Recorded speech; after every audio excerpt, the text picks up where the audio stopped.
The beauty of cycling, feeling the wind, hearing the world around you, and being one with the road. But in today's connected world, distractions are just a tap away. And while it might be tempting, using phones and headphones while cycling poses significant risks. Let's understand why. First, distractions. Checking a message, changing a song, or even just glancing at a notification can divert your attention.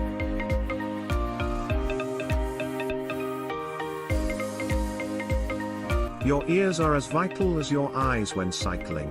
Wearing headphones can block crucial sounds, an approaching car, a pedestrian, or even a warning shout.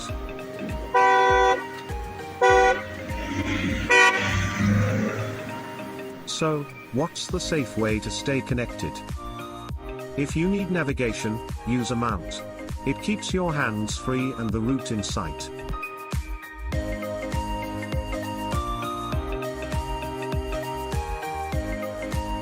Want to listen to music or a podcast? Consider using only one earbud. But if you are commuting in busy traffic, it pays off to wait until you reach your goal for that.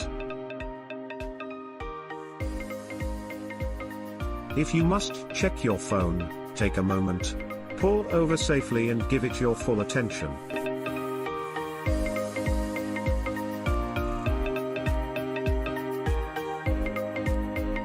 Cycling is not just about the destination but the journey. Keep it safe, enjoyable, and free from distractions. Remember, the road deserves your full attention.